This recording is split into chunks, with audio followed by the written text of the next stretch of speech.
मुस्कुराते फिर वही जलवा दिखा अपना। बड़ी बेताब है दुनिया तेरी परवास देखण नू।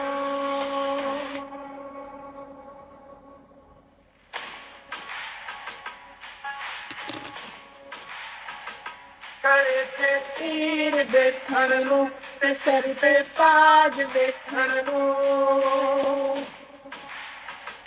करे ते तीर देखण नू ते सिर ते ताज देखण नू। समाना रुक गया तेरा ओही अंदाज देखण नू। करे ते तीर देखण नू ते सिर ते ताज देखण नू। आप लोग सोच रहे होंगे कि मैम ये क्या स्टार्टिंग में आप गाना लगा दिए बोल के। देखो, जैसे कि मैं अपने पहले क्लासेस में भी या वीडियोस में भी मैं आपको बोली कि मैं ये साल सिर्फ पढ़ाने वाली हूँ और सिर्फ पढ़ाना मेरा काम नहीं है। बट आपकी जो जर्नी है नीट 2027 की, just not about reading books and cracking NEET. Because ये जर्नी में आपको बहुत सारी चीज़ें सीखना है कि कैसे आप खुद को मोटिवेट करना जरूरी है। बिकॉज एवरी टाइम कभी भी पढ़ने का मन नहीं करा, अपन डिविएट हो जा रहे अपने गोल से, तो अपन बाहर किसी टीचर को कॉल कर लेते या यू कॉल योर फ्रेंड और your parents to get some motivation. ठीक है, तो every time you can't be dependent on any external source for motivation. वो आपको खुद को आना पड़ता। कोई भी सब्जेक्ट पढ़ने का मन नहीं कर रहा, बस एक गाना लगाओ, वो गाने को फील करो, वो गाने को अच्छा समझो, एंड देन यू सी उस दिन ऐसा दिखता है ना पूरी दुनिया फतेह कर देंगे, बस दुनिया जीत लेंगे। तो ये अपने को होना, ये इमोशन होना, ये फीलिंग होना। और उस मोमेंट ऑफ टाइम आप कुछ भी पढ़ने दो, आपको कैसा याद हो जाता मालूम, लॉन्ग टर्म के लिए आपको याद हो जाता। I have experimented this on my students, I have tried this on my students and I know कि दिस वर्क्स। ये इनफैक्ट मेरे पे भी यही काम करता। Always listen to a good motivational song, कभी भी आपको मोटिवेशन की जरूरत पड़ी। ठीक है, तो आज की class let us start. We are going to discuss about organelles. कल की क्लास में we started the eukaryotic cell structure, we completed cell wall and cell membrane. आज की क्लास में अपन यूकैरियोटिक सेल स्ट्रक्चर में थोड़ा आगे बढ़ने वाले हैं and we are going to discuss about the organelles. अब जैसे कि अपन पढ़े ना, यूकैरियोटिक ऑर्गेनल्स बहुत टाइप के रहते हैं भाई, single membrane bound, double membrane bound and a membranous, that is non membrane bound cell organelles रहते। आपकी एनसीईआरटी में ना ये सारी चीजें बस ऐसा दे दी गई, जस्ट दे दी गई। बट जब क्वेश्चन आता है ना, क्वेश्चन कैसा आता है मालूम, what is the organelle which is similar in prokaryotes eukaryotes, ऐसे टाइप के क्वेश्चन आते हैं। What are single membrane bound structures, what are double membrane bound structures, what are a membranous और नॉन मेम्ब्रेन बाउंड। तो इसके लिए पहले अपने को लिस्ट समझना पड़ता है कि कितने सिंगल मेम्ब्रेन, कितने डबल मेम्ब्रेन और कितने नॉन मेम्ब्रेन और ए मेम्ब्रेनस स्ट्रक्चर्स एक यूकैरियोटिक सेल के अंदर है। अब इमेजिन करो कि ये एक बॉल है। अब ये बॉल के अंदर आप जा रहे, बेसिकली दैट्स अ सेल। आप सेल के अंदर जाते हैं, बॉल खाली नहीं है, वो उसके अंदर सेमी फ्लूइड मैट्रिक्स ऐसा फ्लोट हो रहा, मतलब फ्लोट नहीं ऑब्वियसली, ऐसा पूरा भरे हुआ है। ठीक है, अब सेमी फ्लूइड मैट्रिक्स में they are many small components present, और ये जितने भी स्मॉल स्मॉल कंपोनेंट्स है वो एक सेल के अंदर ऑर्गेनल्स है।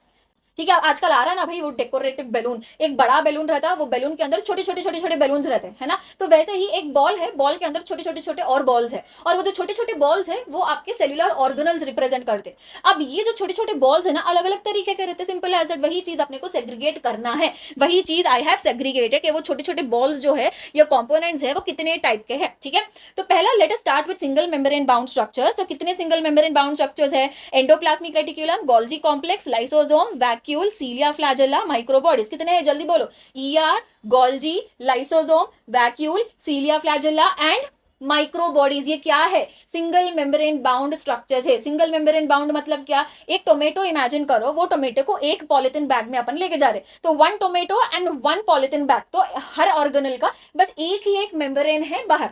अगर वही चीज डबल मेम्ब्रेन को अगर अपन समझेंगे, तो एक tomato there is one polythene bag, और वो पॉलिथीन के बैग के बाहर भी दूसरा बड़ा पॉलिथीन बैग है, तो two polythene bags nothing but two membranes. तो कुछ ऑर्गेनल्स के सराउंडिंग में कुछ ऑर्गेनल्स दो मेम्ब्रेन्स में कवर्ड रहते हैं, कुछ ऑर्गेनल्स एक मेम्ब्रेन में कवर्ड रहता, कुछ ऑर्गेनल्स के बाहर कोई मेम्ब्रेन ही नहीं रहती। So just like one tomato जो हाथ में पकड़ के है, कोई भी कवर में टोमेटो नहीं, that is a membranous. I hope this make sense. तो single membrane bound organelles total कितने हैं, 6 इन नंबर। उसमें से जो 4 ऑर्गेनल्स है, endoplasmic reticulum, Golgi, lysosome, vacuole, ये 4 एंडो मेम्ब्रेन सिस्टम बनाते। अब एंडो मेम्ब्रेन सिस्टम क्या है, ऐसे 4 ऑर्गेनल्स जिनका जो कोऑर्डिनेटेड है, एक दूसरों से कोऑर्डिनेटेड रहते। कैसा कोऑर्डिनेटेड रहते, लेट अस अंडरस्टैंड। आगे जाके वही चीज अपन समझने वाले हैं। तो जल्दी से close your eyes and just recall everything कि सिंगल मेम्ब्रेन बाउंड स्ट्रक्चर्स कितने हैं total. ER, next Golgi, lysosome, vacuole, सीलिया and flagella and microbodies, ये सिंगल मेम्ब्रेन बाउंड है। Next double membrane bound structures कितने हैं? 3 डबल मेम्ब्रेन बाउंड स्ट्रक्चर्स है, mitochondria, chloroplast and nucleus. Mitochondria and chloroplast क्या है? Semi autonomous organelle है। अब semi autonomous मतलब क्या? पहले तो ऑटोनॉमस मतलब क्या? खुद से खुद का ख्याल रखना, तो मतलब इंडिपेंडेंट है, बट ये क्या बोल रहा है? Semi independent, semi autonomous organelle, ठीक है। ऑटोनॉमस मतलब इंडिपेंडेंट, खुद से खुद का ख्याल रखता। सेमी ऑटोनॉमस मतलब हाफ इंडिपेंडेंट, ठीक है। सेमी ऑटोनॉमस ऑर्गेनल्स में कितने ऑर्गेनल्स आ गए? Mitochondria, chloroplast. Double membrane bound structures total कितने हैं? Chloroplast, mitochondria and nucleus, total 3। Next non membrane bound structures क्या क्या है? राइबोसोम, सेंट्रियोल, साइटोस्केलेटन, कितने हैं? Again 3, ribosome, centrioles and cytoskeleton, ठीक है जी। चलो जल्दी से क्विकली एक बार और रिवाइज कर लेंगे अपन, ओके। सिंगल मेम्ब्रेन बाउंड जल्दी बोलो कितने हैं? ER, Golgi, lysosome, vacuole, cilia, flagella, microbodies, total 6। इसमें से कितने एंडो मेम्ब्रेन सिस्टम है? कितनों का फंक्शन कोऑर्डिनेटेड है? 4। कौन से है वो? जल्दी, ER, गोल्जी, लाइसोसोम, वैक्यूल, 4 का, ठीक है, डन है। डबल मेम्ब्रेन बाउंड स्ट्रक्चर्स कितने हैं? टोटल 3। कौन से? Mitochondria, chloroplast and nucleus. इसमें से कितने सेमी ऑटोनॉमस ऑर्गेनल है? 2। कौन से है? Mitochondria, chloroplast. फिर ए मेम्ब्रेनस स्ट्रक्चर्स कौन से है? That is non membrane bound या ए मेम्ब्रेनस स्ट्रक्चर्स, ठीक है। तो नॉन मेम्ब्रेन बाउंड क्या है? 3, राइबोसोम, सेंट्रियोल एंड साइटोस्केलेटन, सही है जी। अब आपके समरी में एक पॉइंट दिया हुआ है, एक्स्ट्रा पॉइंट है, क्या है वो? All the cell organelles perform different but specific function. Obviously make sense ना, ये जितने भी सेल ऑर्गेनल्स है सबका काम अलग अलग रहता। अब माइटोकॉन्ड्रिया का एक काम रहता, क्लोरोप्लास्ट का एक काम रहता, but they perform specific function. Specific मतलब क्या? माइटोकॉन्ड्रिया जो काम करता वो माइटोकॉन्ड्रिया ही कर सकता। माइटोकॉन्ड्रिया का काम फिर अगर ER को बोले, ER नहीं कर सकता, ER अपना काम कर रहा। तो वैसे ही जितने भी ये ऑर्गेनल्स है पूरे अलग अलग काम कर रहे, but they are performing specific function. जो भी काम कर रहे बस वो काम वो लोग ही कर सकते, ठीक है। सो आज की क्लास में we will be discussing in detail about single membrane bound structure. जितने भी 6 ऑर्गेनल्स है ना, वो सारे के सारे अपन कवर करने वाले हैं। तो सिंगल मेम्ब्रेन में पहला अपन पढ़ने वाले हैं एंडो मेम्ब्रेन सिस्टम के बारे में। एंडो मेम्ब्रेन सिस्टम में 4 ऑर्गेनल्स है ना, कौन से जल्दी रिकैप करो फिर से। ER, Golgi, lysosome and vacuole, total 4 organelles है। अब ये 4 ऑर्गेनल्स पहले अपन पढ़ लेंगे। एंड ये पूरे 4 organelle single membrane, double membrane या नॉन मेम्ब्रेन? जल्दी बोलो। सिंगल मेम्ब्रेन बाउंड स्ट्रक्चर्स है, ठीक है। The functions of these 4 organelles are coordinated. देखो कितनी बारी ऑलरेडी आपके प्रीवियस ईयर में आ गए। जहां जहां पर भी स्टार पॉइंट है हमेशा याद रखना, मेरे लेक्चर्स में स्टार पॉइंट मतलब वो आपके प्रीवियस ईयर में आ गए, या कोई MCQ में ऑलरेडी वो आ गया, मतलब different materials I keep following, right. तो कोई मटेरियल में वो आ गया, दैट इज वाई वो स्टार पॉइंट है, ठीक है। चलो पहले एंडोप्लाज्मिक रेटिकुलम के बारे में समझेंगे अपन, ओके। अब जैसा ही अपन सेल के अंदर जा रहे, नाउ इमेजिन, जैसा अपन सेल के अंदर जा रहे, सेल के अंदर जाते ही पूरा सेमी फ्लूइड मैट्रिक्स है। There is a ball is nothing but a cell. अब वो बॉल के अंदर जाते ही पूरा ball complete semi fluid matrix से भरा हुआ है। अब सेमी फ्लूइड मैट्रिक्स में एज आई टोल्ड यू छोटे छोटे बॉल्स है, छोटे छोटे कंपोनेंट्स है which we call them as organelles. तो ऐसा एक ऑर्गेनल है that is double membrane bound. कौन सा ऑर्गेनल है? न्यूक्लियस, ये न्यूक्लियस है, ओके। अब न्यूक्लियस डबल मेम्ब्रेन है ना, मतलब 2 मेम्ब्रेन रहते। दिस इज इनर मेम्ब्रेन और inner envelope, and this is outer envelope. तो ये जो आउटर एनवेलप है ना, आउटर एनवेलप से ऐसा कंप्लीट नेटवर्क, एक रेटिकुलर स्ट्रक्चर बन के बाहर आ रहा, मतलब देखो ऐसा करके कंप्लीट ऐसा नेटवर्क बन रहा। कहां से? आउटर न्यूक्लियर एनवेलप से। और जो कंप्लीट ये ब्रांच्ड रेटिकुलर कंप्लीट नेटवर्क जो बन रहा ना, that itself is endoplasmic reticulum. समझ में आ गया? अब एंडोप्लाज्मिक रेटिकुलम में अगर अपन थोड़ा डिटेल में स्ट्रक्चर समझे, 3 डिफरेंट पार्ट्स दिख जाते। एक ऐसा पार्ट है जो सैक के जैसा है, देखना, this is a sac like structure, sac के जैसा है ना, तो इसको अपन बोलते हैं सिस्टर्ने। अब बच्चे इधर भी गड़बड़ करके आते हैं, बिकॉज माइटोकॉन्ड्रिया जब अपन पढ़ने वाले हैं, उधर अपन पढ़ने वाले हैं अबाउट क्रिस्टे। तो जब ऑप्शन आता है सिस्टर्ने एंड क्रिस्टे, बच्चे यहाँ पे कंफ्यूज हो जाते। तो यही है, आपको जब भी पढ़ रहे हैं ना, बहुत स्पेसिफिक होना पड़ता है जब भी आप ये वर्ड जैसा पढ़ते हैं, बिकॉज बायोलॉजी में थोड़ा भी वर्ड इधर बदल अगर आप कर दिए तो पूरा मीनिंग ही बदल जाता है। जैसे कि क्रिस्टे, सिस्टर्ने, दोनों सी से शुरू हो रहा, बट सिस्टर ने कहां पे है? Endoplasmic reticulum.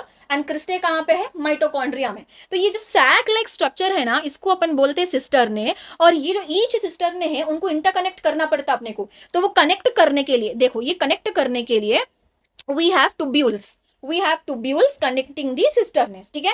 अब सिस्टर ने अगर आप देखें पूरे डायग्राम में, दो सिस्टर ने आई हैव क्लियरली मेंशन, एक रेड कलर में है और एक ब्लू कलर में है। अगर आप ब्लू कलर के स्ट्रक्चर में और रेड कलर के एंडोप्लाज्मिक रेटिकुलम के स्ट्रक्चर में डिफरेंस अगर मैं पूछी तो आप क्या बोलते? आप ये बोलते कि मैम ब्लू कलर पे तो आप क्या किया, कैसे येलो येलो कलर के स्ट्रक्चर्स ड्रॉ करें जो कि छोटे छोटे बॉल के जैसा है, वो रेड कलर पे मिसिंग है, ये आप बोलते, तो बिल्कुल सही है। The part of endoplasmic reticulum which has ribosome on it, तो ये येलो कलर के स्ट्रक्चर क्या है, राइबोसोम है ना, तो राइबोसोम ऑन इट, तो ये वाला जो एंडोप्लाज्मिक रेटिकुलम है उसको अपन बोलते हैं रफ एंडोप्लाज्मिक रेटिकुलम। रफ क्यों बोलते हैं? बिकॉज राइबोसोम उसके ऊपर प्रेजेंट है, तो इसकी वजह से इसका रफ स्ट्रक्चर दिख के आ रहा, ग्रैन्युलेटेड दिखता उन्हें, तो इसकी वजह से ये जो ब्लू कलर का एंडोप्लाज्मिक रेटिकुलम है जिसपे राइबोसोम्स प्रेजेंट है उसको अपन बोलते हैं रफ एंडोप्लाज्मिक रेटिकुलम। अब रफ एंडोप्लाज्मिक रेटिकुलम के से कंटिन्यू अगर अपन करें तो देखना स्मूथ एंडोप्लाज्मिक रेटिकुलम बन के बाहर आ रहा, तो स्मूथ एंडोप्लाज्मिक रेटिकुलम वो रफ एंडोप्लाज्मिक रेटिकुलम का ही कंटिन्यूएशन है। It is just that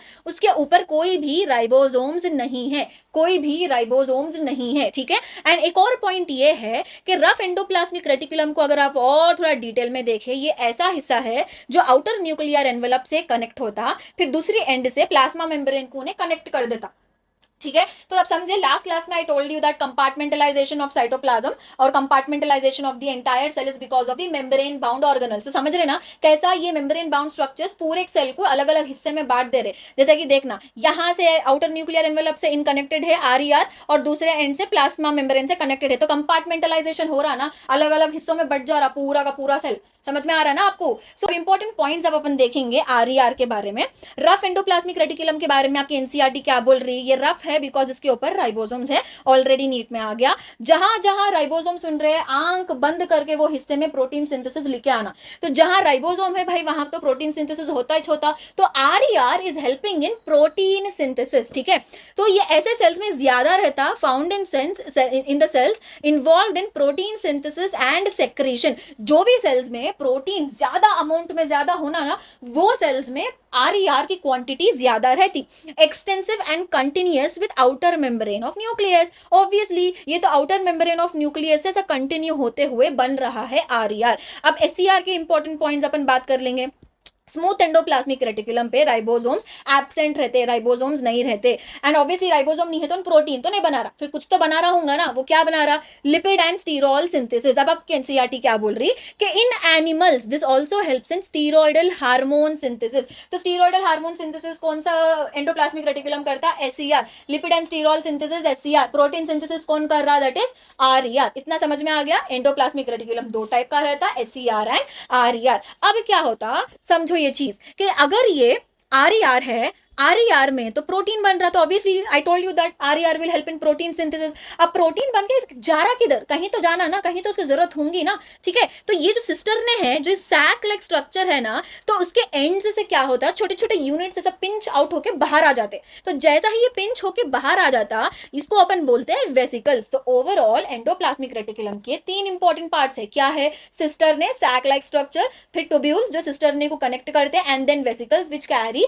the proteins lipids that is produced by endoplasmic reticulum. If it is RER, इन क्या करता, प्रोटीन पैक करता, तो ये वेसिकल्स के फॉर्म में पैक करके बाहर आ जाते। अगर ये SER है तो SER में क्या रहता, लिपिड्स रहते, लिपिड्स एंड स्टीरॉइड्स ये रहता। सो this is overall about endoplasmic reticulum. अब जैसे कि आई टोल्ड यू कि एक सेल में बहुत सारे ऑर्गेनल्स रहते हैं ना, तो उसके विसिनिटी में न्यूक्लियस और एंडोप्लाज्मिक रेटिकुलम के सराउंडिंग में ही एक और ऑर्गेनल आपको दिखने मिलता, दैट इज गोल्जी कॉम्प्लेक्स। अब वही चीज समझना है कि जो गोल्जी कॉम्प्लेक्स है वो यूजुअली न्यूक्लियस के करीब करीब में रहता।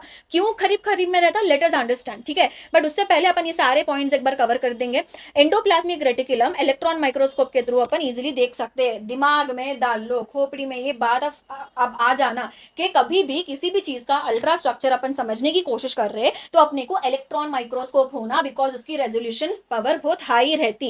एंड एंडोप्लाज्मिक रेटिकुलम क्या है, दिस इज नेटवर्क और reticulum of tiny tubular structures scattered in cytoplasm. Obviously पूरा नेटवर्क है वो ट्यूब्यूलर स्ट्रक्चर्स का, जो कि साइटोप्लाज्म में पूरा स्कैटर्ड है। एंड अपन पहली क्लास में ये पढ़े थे कि मेम्ब्रेन बाउंड ऑर्गेनल्स रहते हैं, वो सेल के कंपार्टमेंटलाइजेशन में हेल्प करते हैं, मतलब सेल को कंपार्टमेंटलाइज कर देते, ठीक है। अब इसमें कौन से पार्ट्स है, सिस्टर ने ट्यूब्यूल्स एंड वेसिकल। सिस्टर ने क्या है, सैक लाइक। ट्यूब्यूल्स क्या है, सिस्टर ने को कनेक्ट करता। वेसिकल्स क्या है, it will carry the proteins secreted by the RER और lipids which is produced by the SER, ठीक है। तो ये सारे पॉइंट्स हैं। अब क्या हुआ, देखो एक सेल है, अब सेल में ये इमेजिन करो, सेल में ऑलरेडी सेमी फ्लूइड मैट्रिक्स है, तो अब ये टाइनी ट्यूबुलर स्ट्रक्चर्स ऐसा नेटवर्क के फॉर्म में अगर सेल में पूरा बिखर गए तो सेल के साइटोप्लाज्म को तो लगा है, दो हिस्सों में डिवाइड कर दे रहे ना। तो एंडोप्लाज्मिक रेटिकुलम की वजह से जो सेल का साइटोप्लाज्म है, सेल के अंदर का जो साइटोप्लाज्म है वो पूरा दो पार्ट्स में डिवाइड हो जाता है। क्या क्या है, एंडोप्लाज्मिक रेटिकुलम के अंदर का जो हिस्सा है, ये पूरा एंडोप्लाज्मिक रेटिकुलम के अंदर का जो हिस्सा है that is luminal inside the ER, and extra luminal मतलब ईआर के बाहर, ईआर के बाहर जितना भी बचा कुचा साइटोप्लाज्म है that is extra luminal outside the ER. Luminal मतलब एंडोप्लाज्मिक रेटिकुलम के अंदर का हिस्सा, एक्स्ट्रा ल्यूमिनल मतलब एंडोप्लाज्मिक रेटिकुलम के बाहर का हिस्सा। So with this we completed endoplasmic reticulum. अब आपकी समरी में एक एक्स्ट्रा पॉइंट दी हुई है, अब समरी को तो अपन छोड़ नहीं सकते ना। देखो मेरे से जितना हो सकता है I am trying to help you guys, summary से कनेक्ट करके, चैप्टर्स को लिंक करके, टॉपिक टू टॉपिक लिंक करके, पढ़ाते पढ़ाते ही I am also revising again and again, वही चीज बार बार बोल के आई एम रिवाइजिंग, ताकि आपके दिमाग में वो इजीली फिट हो जाना करके। सो अगर अब यहाँ से अगर आप मेहनत नहीं करें ना तो you are at loss, but अब मेहनत करने की जिम्मेदारी आपकी है बॉस, ठीक है। तो समरी में ना ये पॉइंट दिया हुआ है with respect to endoplasmic reticulum. अब तक के अपन क्या पढ़े, endoplasmic reticulum will help in protein synthesis and lipid synthesis, but आपकी समरी में एक और पॉइंट मिल गया, ग्लाइकोजन भी बनाने में हेल्प करता कहते हैं। तो synthesis of protein, lipoprotein and glycogen, ये एंडोप्लाज्मिक रेटिकुलम ये हेल्प करता। तो ये पॉइंट याद रखो, क्योंकि पेपर सेटर कहीं से भी क्वेश्चन उठा के भाई आपको उन्हें दे सकता है। तो नेक्स्ट, अब एंडोप्लाज्मिक रेटिकुलम के जो दो टाइप है ना, एससीआर एंड आरईआर, उनको कंपेयर करके एक बार पढ़ लेंगे। SCR A granular, by A granular because ribosome नहीं रहते, सिंपल है, make sense. RER granular because इसमें राइबोसोम्स रहता। Now SCR is in continuation with RER, वो RER से कंटिन्यूअसली होते हुए बन रहा, but RER is in continuation with outer nuclear envelope, outer nuclear envelope से कंटिन्यू होते हुए बन रहा। SCR will help in lipid and sterol synthesis, RER will help in protein synthesis and secretion. SCR helps in detoxification of drug, मतलब क्या, अपन drugs consume करते हैं ना, कोई भी ड्रग कंज्यूम कर रहे जब अपनी बॉडी उसके जो टॉक्सिन्स रिलीज होते हैं उससे अपनी बॉडी अपने को बचाती। सो डिटॉक्सिफिकेशन ऑफ ड्रग ये परफॉर्म करने के लिए SCR बहुत इंपॉर्टेंट रोल प्ले करता है। तो SCR helps in detoxification of drug. Now this is also associated with muscle contraction by uptake and release of calcium. तो मसल कॉन्ट्रैक्शन के टाइम पे जो भी कैल्शियम का अपटेक एंड रिलीज होता है that is associated with SCR more in muscle cells. Obviously जब muscle contraction में हेल्प कर रहा है तो the quantity of SCR will be more in muscle cells, whereas in case of RER this is more in the cell producing protein। जो भी cell में protein ज्यादा होना उसमें RER बेटा ज्यादा रहता। Nuclear envelope is the derivative of RER, obviously nuclear envelope is the derivative of RER because outer nuclear envelope से ही RER बनते हुए बाहर आ रहा है। सही है जी। Now the next organelle is Golgi apparatus, जो कि एंडोप्लाज्मिक रेटिकुलम और न्यूक्लियस, इमेजिन करो कि ये न्यूक्लियस है, इसके सराउंडिंग में एंडोप्लाज्मिक रेटिकुलम है, उसके विसिनिटी में ही इधर कहीं तो गोल्जी कॉम्प्लेक्स रहता। अब गोल्जी कॉम्प्लेक्स का पहले स्ट्रक्चर समझेंगे, पॉइंट्स अपन बाद में पढ़ेंगे, ठीक है। तो समझो, इस तरफ एंडोप्लाज्मिक रेटिकुलम था, यहाँ पे गोल्जी कॉम्प्लेक्स है, तो जो भी पार्ट गोल्जी कॉम्प्लेक्स का एंडोप्लाज्मिक रेटिकुलम की तरफ रहता ना, that part we call it as cis face. Cis face, immature face, convex face. Now cis स, कॉन्वेक्स स, सिस, कॉन्वेक्स, इमेच्योर। अब इमेच्योर क्यों बोल रहे हैं समझेंगे अपन, अभी थोड़ी देर में समझेंगे, ठीक है।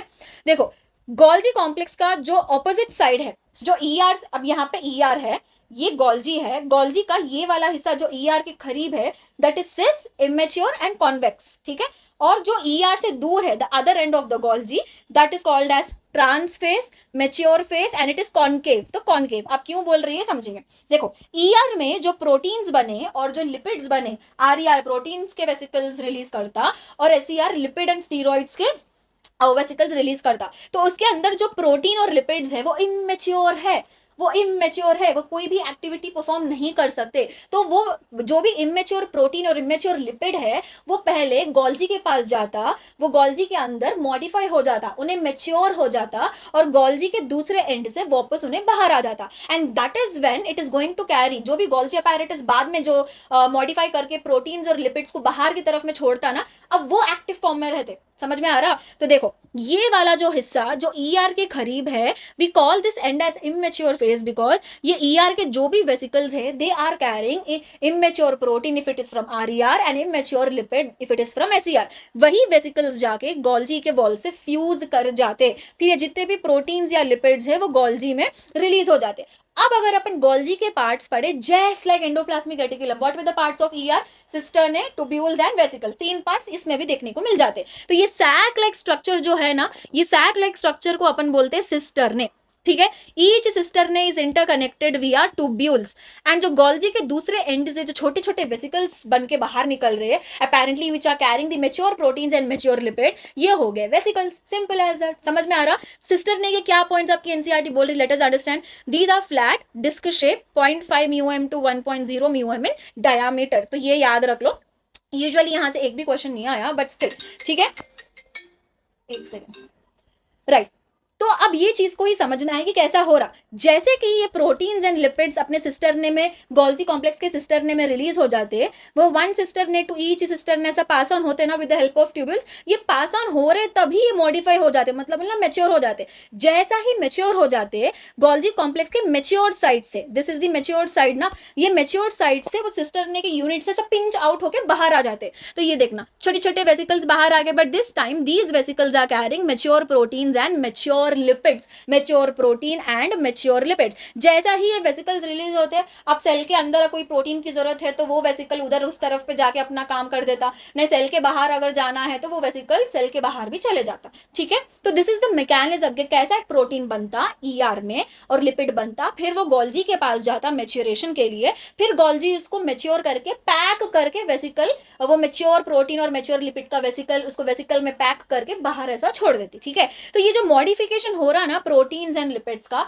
अगर प्रोटीन की मॉडिफिकेशन हो रही then we call it as glycosylation, lation. अगर लिपिड की मेच्योरेशन हो रही है, मॉडिफिकेशन हो रही है, then we call it as glycosidation.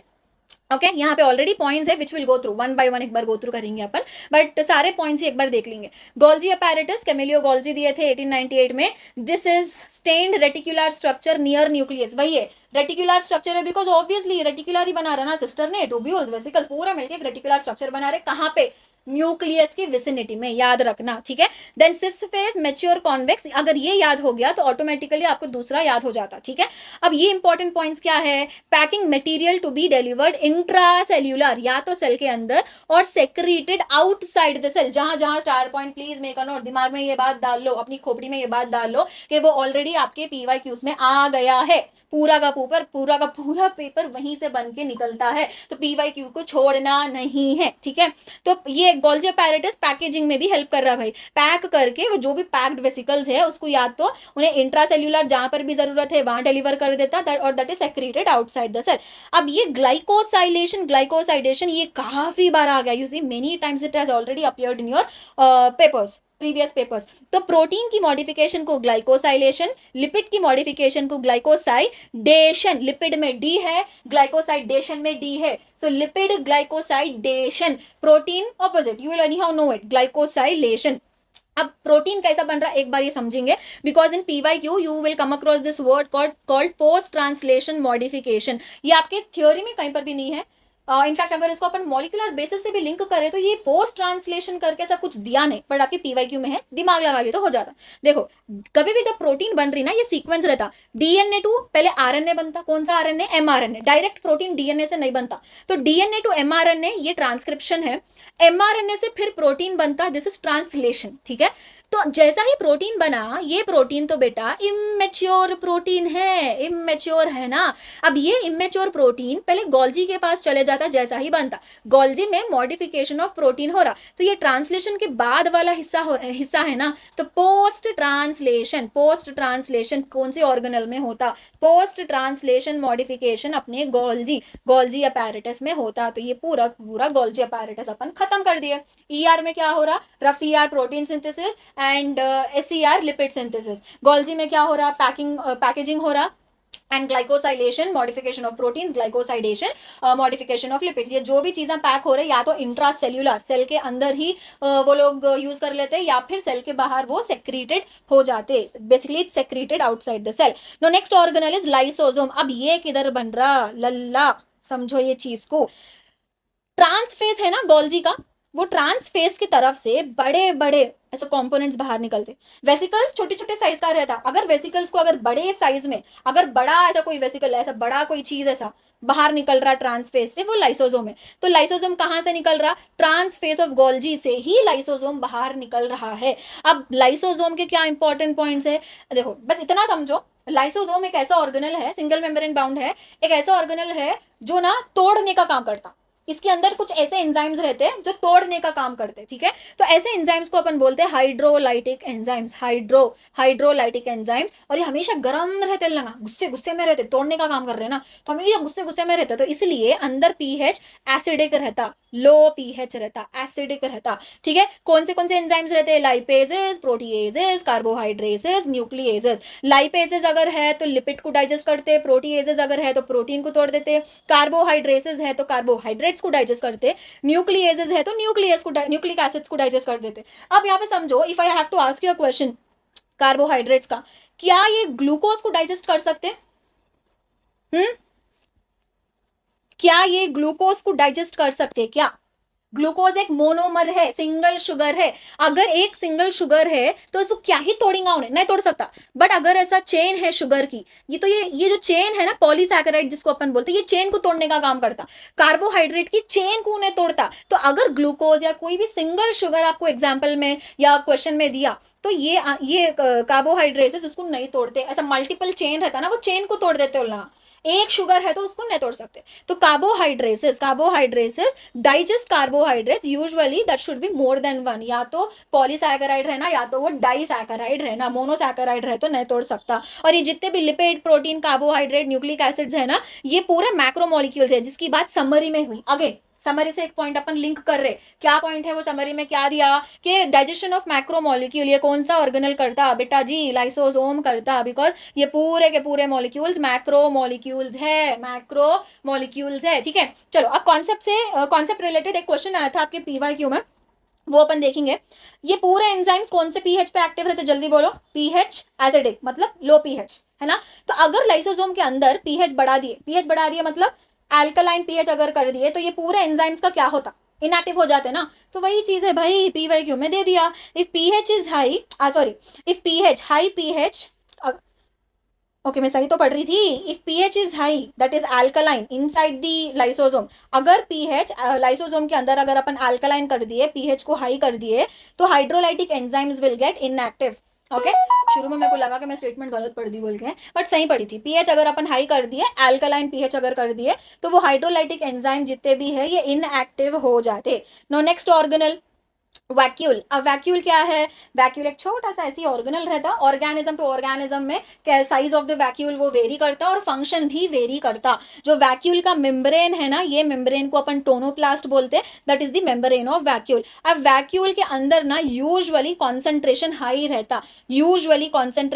रहता, तो जो भी मॉलिक्यूल अब वैक्यूल के अंदर जाते, ये मॉलिक्यूल अगेंस्ट द कॉन्सेंट्रेशन जा रहे। अलोंग द कॉन्सेंट्रेशन मतलब क्या है? From high concentration to low concentration, along the concentration gradient. Against मतलब क्या है? लो कॉन्सेंट्रेशन से हाई कॉन्सेंट्रेशन में जाते हो, ठीक है। तो सेल के अंदर already there is high concentration, तो ये लो कॉन्सेंट्रेशन से हाई कॉन्सेंट्रेशन में जाते, that is against the concentration gradient. अगर अपन वैक्यूल की बात करें, वैक्यूल टोटल 4 टाइप का रहता। Contractile vacuole, food vacuole, SAP vacuole, gas vacuole. Contractile vacuole किसमें है? एनसीईआरटी क्या बोल रही? ओमीबा में है। ओमीबा में इसका काम क्या है? जो ऑर्गेनिज्म में जैसे टाइप का वैक्यूल है वैसे टाइप का उसका फंक्शन भी डिफर करते रहता बेटे, ठीक है। तो ओमीबा में ये vacuole osmo regulation and excretion में हेल्प करता, वेराज प्रोटिस्टा में food vacuole obviously food particle store करके रख लेता। सैप वैक्यूल ये प्लांट्स में 90% of the space in occupy कर लेता। एंड सैप वैक्यूल जो प्लांट्स में देखने मिलता, उसमें क्या क्या रहता? मिनरल्स रहते, शुगर्स रहते, एंथोसायानिन करके पिगमेंट्स रहता, that is water soluble pigment. और जितने भी वेस्ट है ना, अननेसेसरी चीजें, वो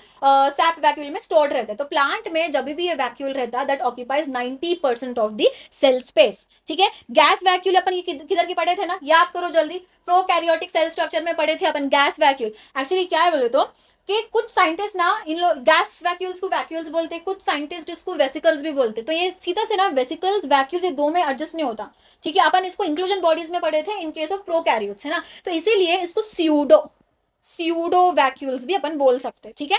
तो गैस वैक्यूल्स प्रोकैरियोट्स में पढ़े थे। एग्जांपल्स क्या है, blue green algae, purple and green photosynthetic bacteria.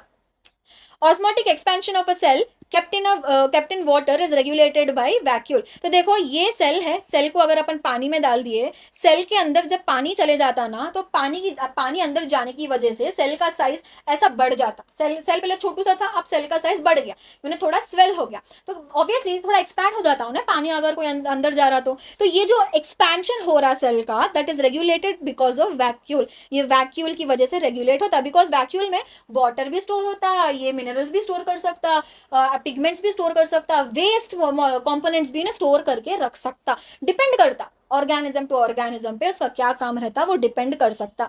Now next is cilia and flagella। So with the vacuole we completed endomembrane system। endomembrane system के 4 component we have completed it। now let us start with cilia and flagella। easy topic है, easy topic है ये, बच्चे usually डर जाते हैं ये सीलिया flagella आते की। सीलिया फ्लैजेला सेंट्रियोल में कंफ्यूज होते बच्चे, वो डिफरेंसेस भी आई विल एक्सप्लेन यू जब अपन सेंट्रियोल करते हैं आगे की क्लास में। बट अब के लिए सीलिया एंड फ्लैजेला देखेंगे। जैसा सीलिया और फ्लैजेला बोलते हैं, दिमाग में क्या आ रहा, मोशन। मोशन मतलब मूवमेंट ओके मूवमेंट, लोकोमोशन। तो सीलिया and flagella will help in locomotion. सीलिया and flagella का क्या बेसिक डिफरेंस है पहले समझ लेंगे। तो सीलिया ना छोटे छोटे साइज का रहता है, और फ्लैजेला वही इनके कंपेयर अगर कर रहे तो थोड़ा बड़ा रहता, thread long thread like structure रहता। और सीलिया ज्यादा नंबर में रहते हैं, वेराज फ्लैजेला कंपैरेटिवली थोड़े कम नंबर में रहते हैं। पैरामिशियम का इमेज अगर आप देखें तो ये छोटे छोटे छोटे छोटे यूनिट्स क्या है, वो सीलिया है। तो cilia is small, work like oars, movement of cell और सराउंडिंग फ्लूइड। मतलब क्या है कि फ्लूइड में, कोई भी फ्लूइड में,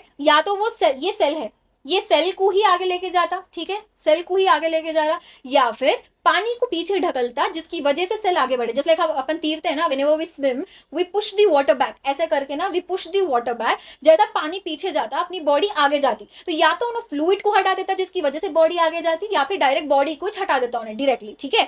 and organise beating of cilia is controlled by flux of calcium across the membrane. Calcium के बारे में और कहाँ पढ़े थे अपन, muscle contraction which is associated with SER. वैसे ही ये जो सीलिया का बीटिंग मूवमेंट है that is controlled by the flux of calcium across the membrane. Whereas flagella क्या है, हेयर लाइक स्ट्रक्चर्स है, outgrowths of dash, cell membrane की आउटग्रोथ से पढ़ लिए, पहली क्लास में कवर कर लिया ये। These are longer were compare to cilia and they will perform the cell movement, direct cell को इन्हें ऐसा ढकेल के लेके जाता, ठीक है। ये सेल है और ये फ्लैजेला है। अगर ये फ्लैजेला को अपन ऐसा कट कर दिए तो ऐसा सिलिंड्रिकल स्ट्रक्चर अपने को देखने मिलता। तो ये जो स्ट्रक्चर है ना, ये जो स्ट्रक्चर है इसके अंदर कैसा अरेंजमेंट है, यही चीज को अपने को जूम करके समझना है। तो आउटर लेयर क्या है, ये जो आउटर लेयर है, ये आउटर लेयर क्या है, ये प्लाज्मा मेम्ब्रेन है।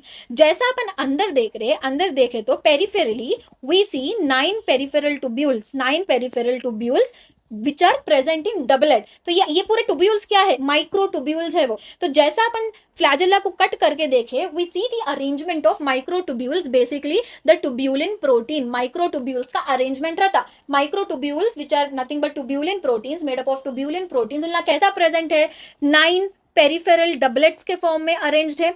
फिर सेंटर में सिंगलेट्स है, सेंटर में 2 सिंगलेट्स है, पेरिफेरली 9 डबलेट्स है। समझ में आया। तो ये जो 9 पेरिफेरल डबलेट्स है, 9 peripheral microtubules which are present in doublets, they are interconnected to each other. देखना A B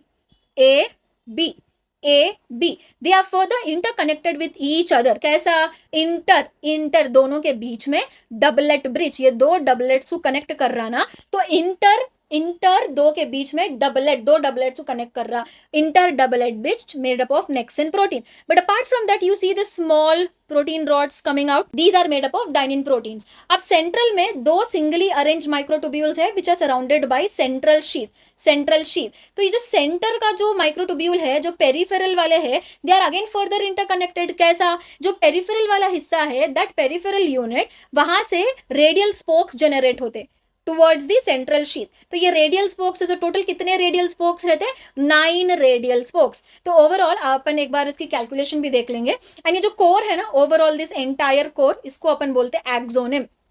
so peripheral doublets कितने हैं, 9 डबलेट्स है। तो टोटल माइक्रोट्यूब्यूल्स कितने हो गए, 9 × 2 18 microtubules total peripherally. Central microtubules कितने हैं, 2 माइक्रोट्यूब्यूल्स है। तो इसको अगर ऐड कर दिए तो टोटल कितने माइक्रोट्यूब्यूल्स बन गए, 18 + 2 टोटल 20 माइक्रोट्यूब्यूल्स। अरेंजमेंट कैसा है, 9 प्लस सेंटर में 2, 9 double x plus 2 in the centre, 9 plus 2 arrangement है ये। रेडियल स्पोक्स कितने, 9 रेडियल स्पोक्स। अब फ्लैजेला के कितने पार्ट्स है, basal body, hook and filament. तो ये फिलामेंट में 9 प्लस 2, ये सेम अरेंजमेंट 9 प्लस 2 वाला फिलामेंट में दिख जाता। बेसल बॉडी में we can not find 9 plus 2 arrangement, इसके पास 9 प्लस 0 सेंट्रियोल लाइक अरेंजमेंट रहता। ठीक है, अब ये कैसा है 9 प्लस 0 सेंट्रियोल, वो अपन सेंट्रियोल पढ़े जब कवर करेंगे, बट समझ जाओ बेसल बॉडी में 9 प्लस 2 अरेंजमेंट नहीं रहता, फिलामेंट में 9 प्लस 2 अरेंजमेंट रहता। This is all about सीलिया and flagella. Next is the last organelle, microbodies under single membrane structures. So microbodies are single membrane bound, obvious सी बात है, ये पूरे single membrane bound structures में ही पढ़ रहे हैं। They carry enzymes present in both plants and animals. जो जितने पॉइंट्स है ना बस उतने ही पढ़ो microbodies के लिए, इससे हटके कोई भी ज्यादा क्वेश्चन नहीं आ रहा। ठीक है, बस एनसीईआरटी पढ़ लो पहले, एनसीईआरटी थरो हो जाओ, एनसीईआरटी थरो होने के बाद में एक्स्ट्रा पे एक्स्ट्रा भी पढ़ना है तो पढ़ो, नो प्रॉब्लम, बट पहले एनसीईआरटी थरो। ठीक है, तो सिंगल मेम्ब्रेन बाउंड है, एंजाइम्स रहते हैं present in both plants and animals. The types of microbodies are peroxisome, spherosome, glyoxysome. रही बात पेरोक्सिसोम की, अपन ये फोटो रेस्पिरेशन वाले टॉपिक में फोटोसिंथेसिस में भी पढ़ने वाले हैं। And glyoxysome, glyoxysome they have enzymes converting fats into carbohydrate, converting fats into carbohydrates, तो मतलब ग्लूकोनियोजेनेसिस। कोई भी नॉन कार्बोहाइड्रेट यूनिट से अगर कार्बोहाइड्रेट बना, then we call that pathway as gluconeogenesis. Now let us solve few questions and see, ये solve करके देखेंगे। Endoplasmic reticulum divides the dash space into dash distinct compartment. ये NCERT की line है। कौन सा स्पेस, सेल के अंदर वाला स्पेस दो पार्ट में डिवाइड कर देता हूँ, luminal and extra luminal. Luminal क्या है, everything which comes inside the ER, and ER के बाहर वाला जो हिस्सा है दैट इज एक्स्ट्रा ल्यूमिनल। तो इंट्रासेल्यूलर इनटू 2 कंपोनेंट्स। ठीक है, identify luminal and extra luminal compartments respectively. Luminal मतलब क्या, इनसाइड ईआर, 2 है यहाँ पे options, and extra luminal is cytoplasm. Option 2, which cell organelle connects nuclear envelope with cell membrane. कौन सा ऑर्गेनल है, न्यूक्लियर एनवेलप कुछ सेल एनवेलप से, सेल मेम्ब्रेन से कनेक्ट करता। एंडोप्लाज्मिक रेटिकुलम, तो न्यूक्लियस के आउटर मेम्ब्रेन से एंडोप्लाज्मिक रेटिकुलम बन रहा, एंड प्लाज्मा मेम्ब्रेन दूसरे एंड से उसको कनेक्ट कर रहा। The brain of the cell shows extensive and continuous tubular structures on its outer membrane, which is brain of the cell. ये क्या है, न्यूक्लियस। तो ब्रेन ऑफ द सेल मतलब न्यूक्लियस। वाई न्यूक्लियस, बिकॉज इसके अंदर genetic material रहता है, और वो जेनेटिक मटेरियल सेल के एक्टिविटी को डिसाइड करता, कौन कब क्या कैसा करना, वो पूरा न्यूक्लियस के अंदर का जेनेटिक मटेरियल डिसाइड करता। तो brain of the cell nucleus show extensive and continuous tubular structure. कौन से है, न्यूक्लियर एनवेलप को चिपकेवा कौन सा है, दैट इज एंडोप्लाज्मिक रेटिकुलम। देखो ये वही चीज है जो अपन अभी पढ़े, बट पूछने का तरीका देखो। Instead of giving nucleus directly, question में कैसा दिया, paper setter brain of the cell बोल के दिया। अब अपना बोलते मैम ये तो पढ़े नहीं ना, फिर क्या, दिमाग लगाना, दिमाग लगाओ, जो पढ़े उसको अप्लाई भी करना सीखो। ठीक है, तो ब्रेन ऑफ द सेल जब बोल रहा तो न्यूक्लियस की बात हो रही वहां पे। ठीक है, तो एंडोप्लाज्मिक रेटिकुलम से उन कनेक्टेड रहता। Now rough endoplasmic reticulum is called so due to the presence of, rough कई को बुलाते बोल के पूछ रहा, कई को राइबोसोम। क्वेश्चंस पढ़ना सीखो। And you know this is again I notice, काफी बच्चों में हैव नोटिस दिस कि ना कुछ बच्चों की इंग्लिश स्ट्रांग नहीं है, मतलब उन लोगों का कंटेंट इतना स्ट्रांग है, नॉलेज इतनी है, एनसीईआरटी का कौन सा हिस्सा कहाँ है क्या है, अगर उन लोग उनकी भाषा में बोलो इतना अच्छे से समझाते, but when they are solving questions no, they are not able to read English sentences properly, या फिर इंग्लिश पढ़ ले रहे बट वो क्या बोल ले रहा उन्हें इंग्लिश में बच्चों को समझ में नहीं आ रहा।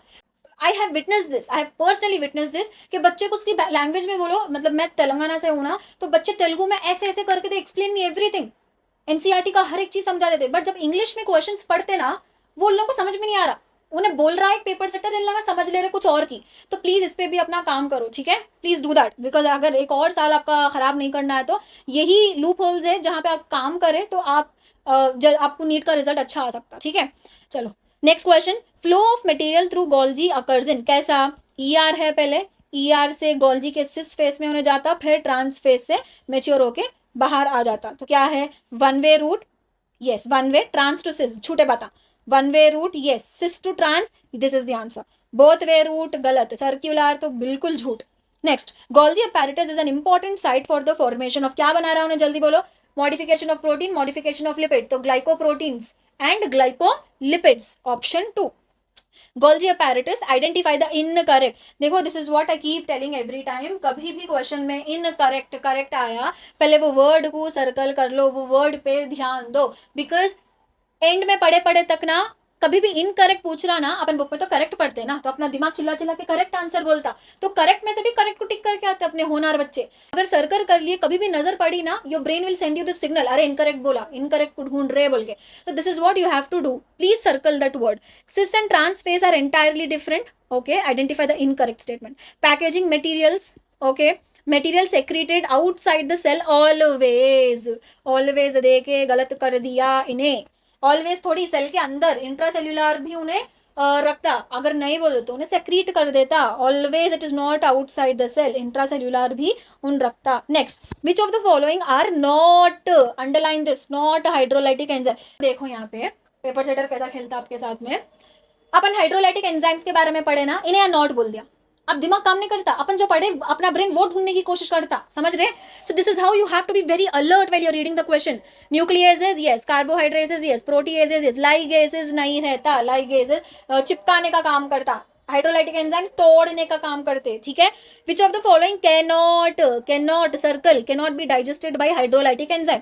DNA yes, nucleases, RNA yes, proteins, proteases, glucose it's a monomer, it's a monosaccharide, एक सिंगल शुगर है तो उसको नहीं तोड़ सकता, डाइसैकेराइड है ना, तो glucose is just single sugar, this is the answer. तो कैनॉट किसको, ग्लूकोज को। विच of the following is a part of endomembrane system, okay, crystal, starch, fat droplets, vacuole, vacuole, what a chindi question। cell sap is found inside vacuole, direct question है ये, vacuole। in the plant cell the vacuoles can occupy up to -% volume of the cell, 90% space occupy कर लेता। which of the following are not the contents of vacuole, क्या नहीं रहता vacuole में, sap रहता, minerals रहते, excretory products भी रहता, water भी रहता, pigments भी रहते, एंजाइम्स। ऐसा बोलना गलत है बिकॉज हायर लेवल पे अपन थोड़े एंजाइम्स भी है बोल के पढ़ते, बट अब ये लेवल पे अपन बात करेंगे तो यूजुअली वैक्यूल्स के पास में एंजाइम नहीं रहते, बाकी के सारे चीज़ रहते हैं। Microbodies are present in plants, animals, both. Which of the following have single membrane surrounding them, single membrane क्या है, microbodies, vacuoles, Golgi apparatus, all of this, all. वही मैं बोल रही हूँ ना, एनसीईआरटी में ना बस ऐसा ऐसा ऑर्गेनल ऐसा बस दे दिया देने के वास्ते, बट इसको सिंगल अगर सेग्रीगेट करके पढ़े, डबल मेम्ब्रेन सेग्रीगेट करके पढ़े एंड नॉन मेम्ब्रेन सेग्रीगेट करके पढ़े, तो ऐसे टाइप के क्वेश्चन आपके आसानी से हो जाते। All such type of questions easily you can solve it, क्योंकि अब आपको क्लैरिटी मिल गई, ब्रेन को बस क्लैरिटी होना, बाप क्लैरिटी दे दी तो ब्रेन खुद ब खुद सब कर लेता। Axonym having 9+2 doublet microtubule arrangement is found in, किसमें, सीलिया एंड फ्लैजेला में। वैसे तो सीलिया फ्लैजेला दो भी देखे ने गलत करा, फ्लैजेला ओनली, सीलिया ओनली ऐसा दिए तो गलत होता है वो, तो option 4 cilia and flagella, will choose the best one out, so we have option 4 cilia flagella, will go with that. In bacterial cilia the arrangement of microtubule, पहली बात तो ये कि माइक्रोट्यूब्यूल्स यूकैरियोट में पढ़े अपन, प्रोकैरियोट में I didn't mention anywhere about microtubules, तो microtubules रहते ही नहीं, जीरो माइक्रोट्यूब्यूल्स। अरेंजमेंट देखो, वही चीज मैं बता रही हूँ आपको, कैसा उन्हें आपको गोल घुमाया, पढ़े यूकैरियोट्स में, शुरू में बैक्टीरियल दे दिया और सीलिया दे दिया, जैसा ही सीलिया पढ़ते दिमाग क्या बोलता, 9+2 बोलता, फिर बैक्टीरिया में ऐसा कुछ भी नहीं दिया, माइक्रोट्यूब्यूल्स नहीं रहते बोल के नहीं दिया, यूकैरियोट्स में दिया, बैक्टीरिया में माइक्रोट्यूब्यूल्स नहीं रहते, थोड़ा दिमाग लगाना अपन, तो जीरो, ये क्या हो गया भाई, जीरो, ठीक है। Next, which of the following statement regarding cilia is correct statement बोल रहा, the axoneme possesses only 1 microtubule, झूठे बाता, पूरे झूठे बाता। The axoneme possesses a number of microtubules running parallel to the long axis, yes, all the microtubules are running parallel, जितना लंबा cilia flagella उतना all of them are running parallelly, ऐसे। The axonym possesses number of microtubules running perpendicular, झूठे बाता, it varies depending upon the organism, नहीं बेटे, option 2। The axonym usually has dash pair of centrally located microtubule, कितने रहते हैं centre में, 1 pair, we have 1 pair मतलब 2 microtubules, ठीक है। पेरिफेरली कितने रहते हैं, and dash 9 pair of doublets, so 1 and 9 pair of doublets of radially arranged peripheral microtubule, 1 and 9। in flagella how many radial spokes, कितने radial spokes है, 9 radial spokes, ठीक है।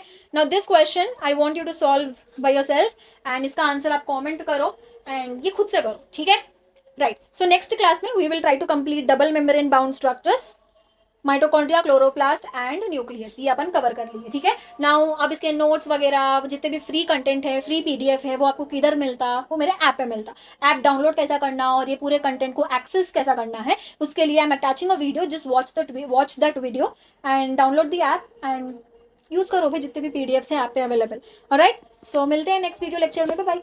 How to access the short notes, video lectures, highlighted NCERT and all the study material required for NEET 2027. So let me quickly show you the complete process. If you are an Android user, simply download the Arch Binaries app from the Play Store.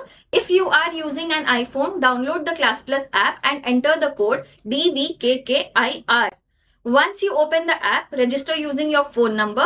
You can either continue through WhatsApp or enter your mobile number manually. You will receive an OTP and your account will be created. Now you will see a few paid courses on the app. Those are not for this batch. They were created for the previous paid batches. Since this is a free batch, you don't have to purchase any course unless we specifically inform you in the future. Now simply open the Rupee 1 course and click on the purchase. You will see multiple payment options. In this video, I'll be using the Google Pay, but you can use whichever payment method is convenient for you. Once the payment is successful, you will be automatically enrolled in the course. After that, you will see the complete syllabus arranged chapter wise. For example, if you open the Living World, you will find notes, video lectures and highlighted NCERT. The notes are already available. Video lectures and highlighted NCERT will keep getting uploaded as we move forward with the syllabus.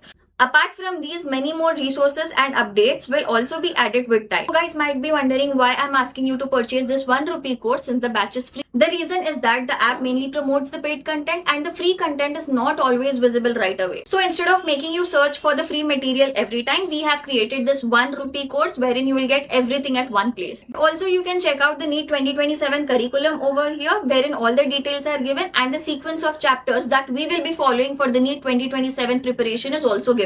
That's all you have to do. All the very best.